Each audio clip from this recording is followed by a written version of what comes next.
Bueno, hola a todos y bienvenidos.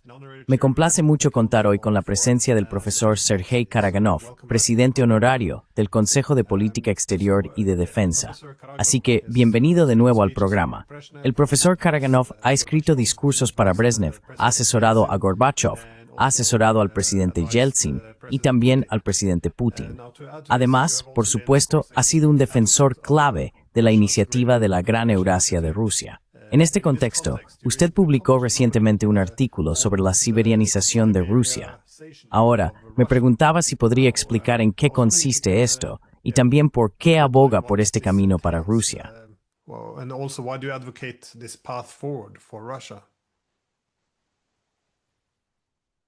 Uh, Hello. It's a great pleasure. Hola.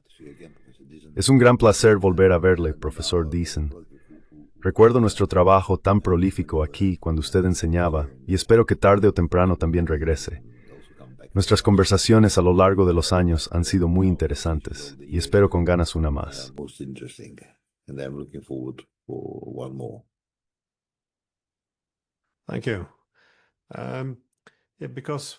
Gracias. Porque en este debate sobre cómo siberianizar o la siberianización de Rusia, esto no sería solo un giro económico hacia el este, sino que también implicaría un cambio más espiritual de Rusia desde su posición actual hacia un espacio más euroasiático. Pero ¿cómo conceptualizaría usted este desarrollo? How would you conceptualize this development?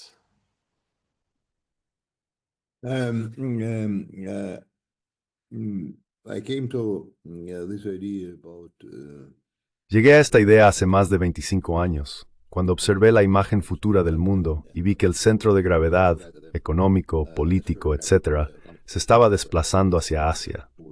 Ya me había fascinado la inmensidad, grandeza e historia de Siberia. En ese momento, inicié varios debates y documentos sobre el nuevo concepto del desarrollo de Siberia.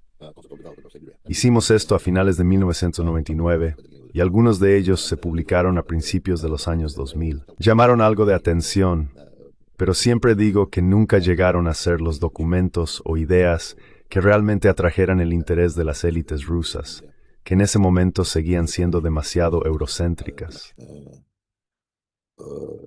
Eurocentric.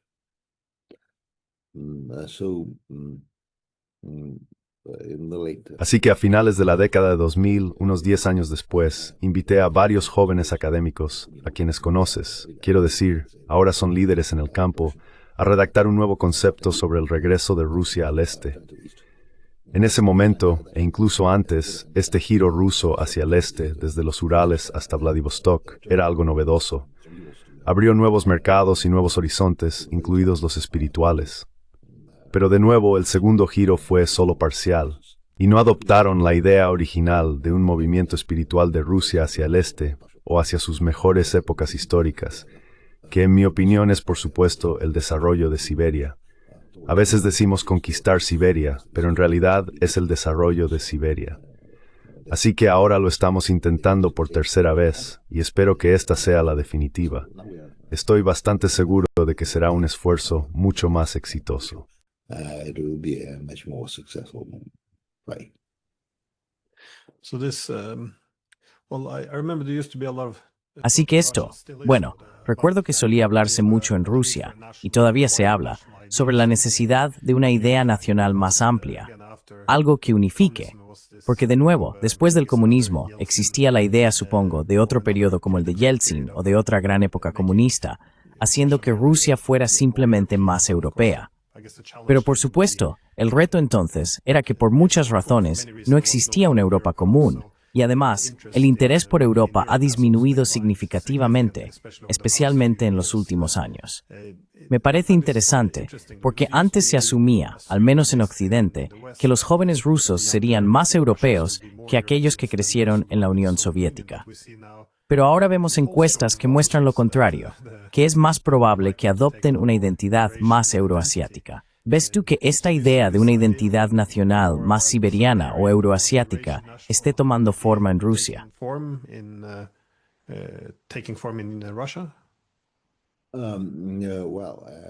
It is still a long way to go. Bueno, todavía queda un largo camino por recorrer, porque Rusia, por fin, está de nuevo desarrollando y formando su nueva, antigua y verdadera identidad.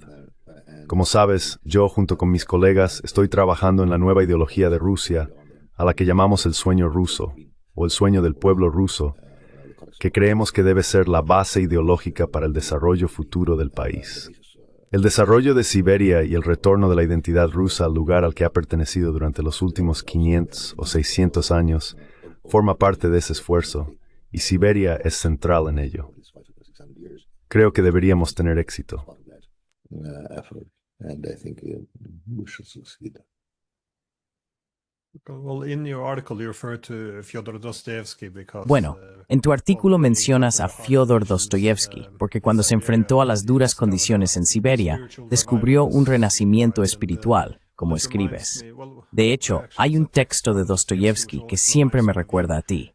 Esto fue también en la segunda mitad del siglo XIX, en el que escribió que el error de nuestra política durante los 2 últimos siglos ha sido hacer creer a la gente de Europa que somos verdaderos europeos. Y continúa, nos hemos inclinado como ante los europeos y solo hemos obtenido su odio y desprecio. Es hora de alejarnos de esta Europa ingrata. Nuestro futuro está en Asia. ¿Compartes estos sentimientos? La idea de que la nueva identidad debe formar parte de una.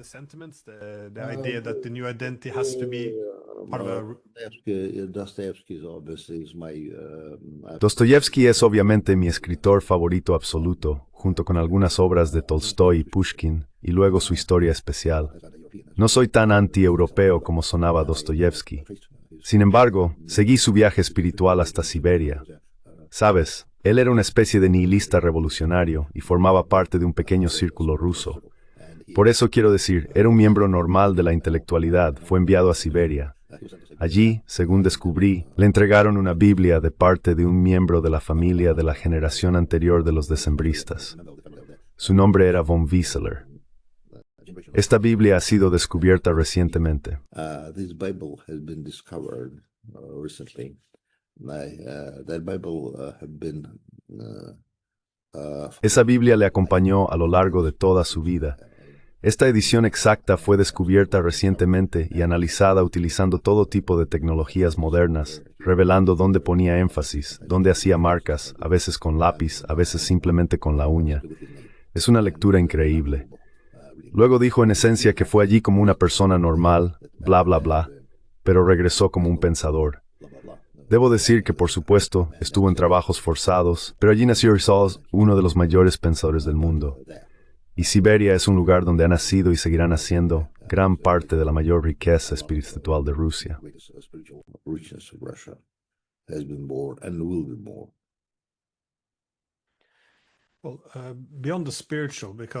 Bueno, más allá de lo espiritual, porque estaba pensando que en los últimos 300 años, desde Pedro el Grande, la modernización y el desarrollo económico de Rusia siempre han estado vinculados a la europeización del país. Pero evidentemente, como has señalado, en los últimos 20 años, con el auge de Asia, esto ya no es necesariamente así. Sé que Sergei Lavrov también ha hecho comentarios al respecto en los últimos 20 años, que el desarrollo económico ahora no implica europeizar Rusia y que pueden empezar a mirar hacia Oriente en su lugar.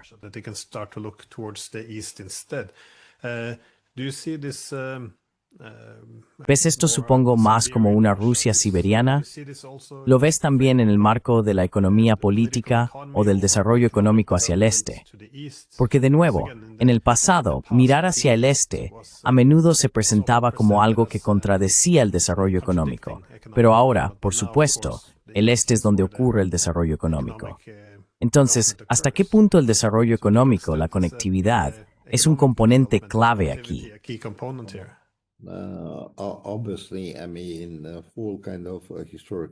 Obviamente, por una serie de razones históricas, hemos estado excesivamente obsesionados con Europa, y esta obsesión ha sido básicamente perjudicial para nuestra economía, porque dependíamos demasiado políticamente, demasiado económicamente e incluso tecnológicamente. Comprábamos y vendíamos mucho a Europa, principalmente petróleo, gas, etc., pero importábamos de Europa bienes muy caros. bienes que podríamos haber importado de Oriente con un gran ahorro y una mayor eficiencia económica. Ahora esto se está volviendo evidente. Pero cuando intentaba convencer a mis compatriotas de que miraran hacia Oriente en las últimas décadas, les decía, cogiendo mis gafas, les decía, mirad, estas gafas se fabricaron en Alemania, muy complicadas, y en aquel momento valían, digamos, 400 o 500 euros.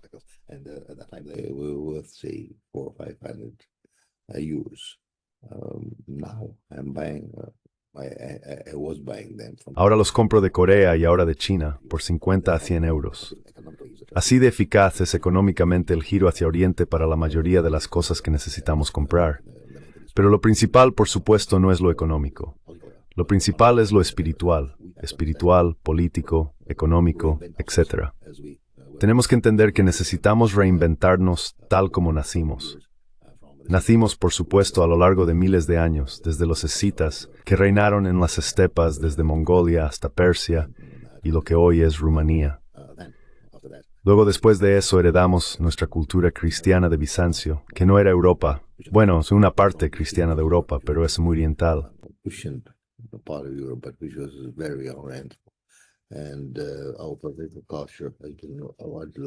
Y nuestra cultura política ha sido en gran parte importada, aunque no completamente, del gran imperio mongol de Chingis Khan.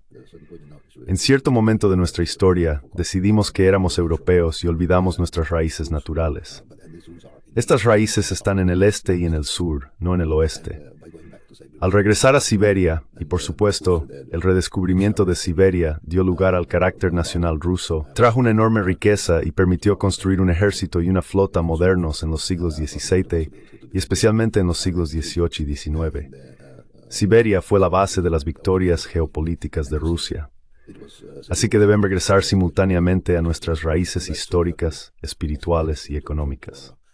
Historic, spiritual, and economic roots. What would this mean for relations? ¿Qué significaría esto para las relaciones entre Rusia y los europeos? De nuevo, sin parafrasear a Dostoyevsky, pero él señaló que Europa, en sus palabras, era nuestra madre. Sin embargo, argumentó que Rusia debía centrarse en la idea ortodoxa y priorizar las relaciones, si no las alianzas, en Asia.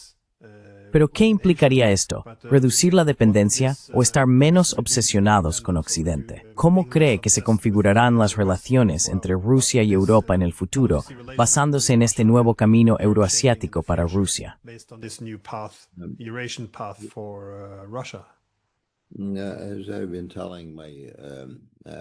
Como he estado diciendo a mis competidores y colegas durante muchos años, tenemos que terminar nuestro viaje europeo, que en realidad fue demasiado largo por 100 años. Nuestro viaje hacia Europa, que inició Pedro el Grande, fue un curso necesario para modernizar Rusia, para modernizar el ejército ruso y las tecnologías rusas. Estábamos quedándonos atrás debido al largo periodo del llamado yugo mongol, cuando los mongoles, que no gobernaban nuestro país, pero sí lo gravaban fuertemente con impuestos, ralentizaron significativamente nuestro desarrollo. Así que Pedro el Grande logró el gran avance. Y nuestro viaje europeo nos aportó mucho: organización militar, uno de los mejores ejércitos del mundo, lo que nos dio la posición de gran potencia europea y nos abrió los ojos a la ciencia.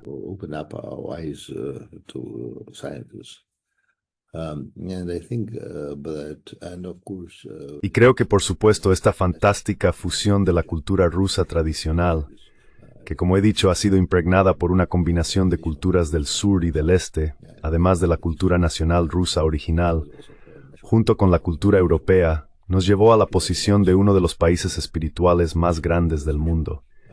Quiero decir, no soy demasiado nacionalista, pero pongámoslo así. ¿Hay alguien en Europa que sea igual a Tolstoy y Dostoyevsky? Y eso fue fruto de este viaje europeo. Pero debo decir que deberíamos haber abandonado ese viaje hace más de 100 años. Nos quedamos atascados allí. Así que ahora por fin está donde pertenecemos, terminando nuestro viaje europeo.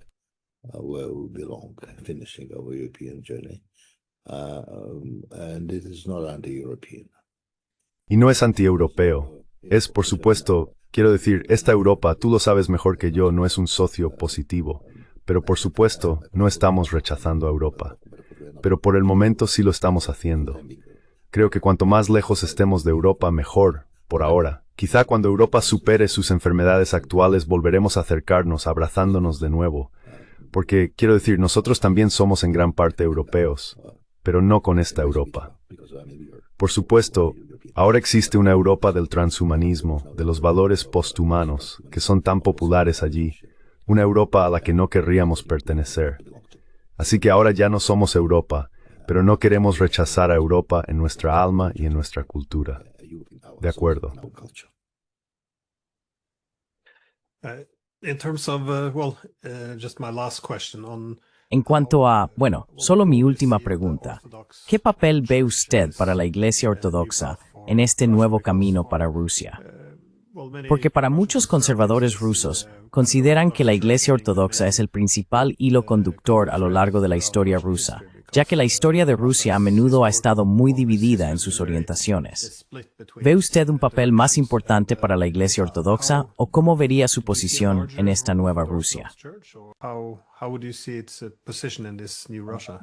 While working with my colleagues on the Russian, Mientras trabajaba con mis colegas en la ideología rusa, en lo que llamamos una idea soñada en el contexto de Rusia, colaboramos muy estrechamente con pensadores de Rusia, de la Iglesia, no solo de la Iglesia Ortodoxa, sino también de la comunidad musulmana, y con algunos budistas.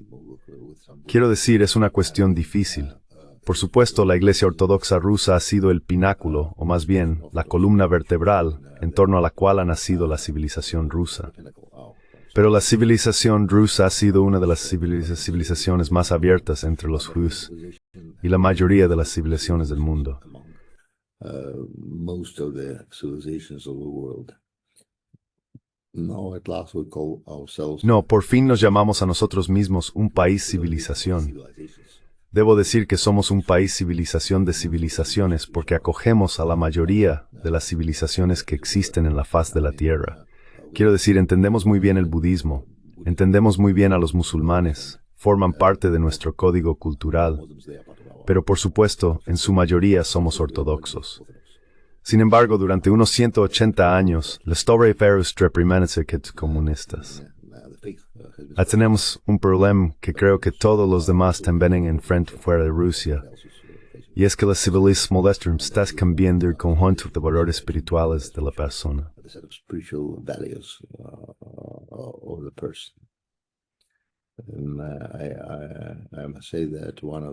Debo decir que una de las razones por las que yo, como muchos otros, estoy involucrado con la idea de una nueva ideología es que tenemos que afrontar el problema de que la civilización tecnológica moderna, en muchos aspectos, las civilizaciones poshumanas, están socavando la esencia de lo humano, o socavando lo humano en nosotros mismos. Así que ahora estamos intentando encontrar una manera de devolver el humanismo y el elemento humano a nuestras vidas y a nuestras almas. Una de las formas es, por supuesto, recuperar la fe. Es un viaje. Quiero decir, las iglesias están llenas. Se han construido decenas de miles de iglesias recientemente en Rusia y la mayoría del tiempo están llenas.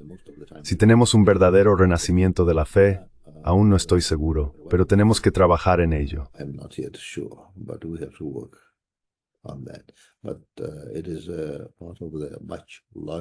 Pero esto forma parte de un esfuerzo mucho mayor. Y ese esfuerzo es la lucha por mantener lo humano en la humanidad, porque la civilización moderna, por todo tipo de razones, está eliminando lo humano. Y eso es, bueno, quiero decir, la fe forma parte de todo ese trabajo. Por eso, incluso a nivel personal, apoyo nuestros esfuerzos de nuestra iglesia, mi iglesia, pero también de otras iglesias, por cierto. Así que trabajamos en una nueva ideología rusa, junto con pensadores destacados de la iglesia ortodoxa, de la comunidad musulmana, de algunos budistas, etc., que creen que debemos volver a la esencia de lo humano. El ser humano no es alguien que consume cada vez más. El ser humano es algo más importante.